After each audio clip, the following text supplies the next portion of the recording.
Before Rome had emperors, it had the Republic, a system of checks and balances designed to prevent any one man from holding too much power. For centuries, this system worked, but by the 1st century BCE, cracks were beginning to show. The Republic was strained by political corruption, social inequality, and the constant expansion of Rome's territory. Into this volatile world stepped a man whose name would echo through history: Gaius Julius Caesar. Born in 100 BCE into a patrician family, Julius Caesar was not immediately destined for greatness. His family had lost much of its influence, and Caesar's early life was marked by political maneuvering and strategic marriages. He rose through the political ranks, holding positions such as military tribune, quaestor, and eventually consul. What set Caesar apart was his charisma, oratory skills, and military brilliance. He aligned himself with two powerful figures of the time, Pompey the Great and Crassus, forming the First Triumvirate, a political alliance that allowed the trio to dominate Roman politics. Caesar's greatest military achievement was his conquest of Gaul, modern-day France and Belgium, between 58 and 50 BCE. His campaigns not only expanded Rome's territory, but also brought him immense wealth and the loyalty of his legions. Through his writings, Commentari de Bello Gallico, he shaped his public image as a military genius and defender of Rome.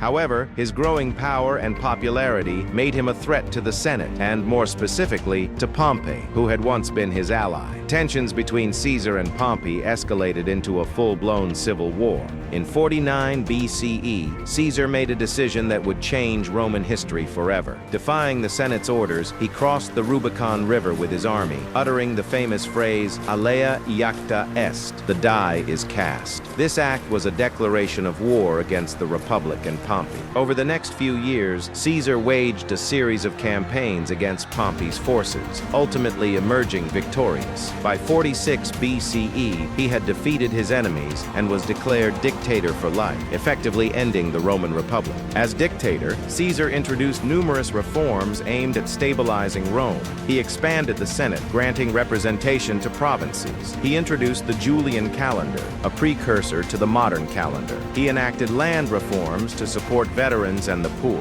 Despite his popularity among the lower classes and his reforms, Caesar's concentration of power alarmed many senators. On March 15, 44 BCE, the Ides of March, a group of senators, including his close friend Brutus, assassinated him in an attempt to restore the Republic. Caesar's assassination did not save the Republic.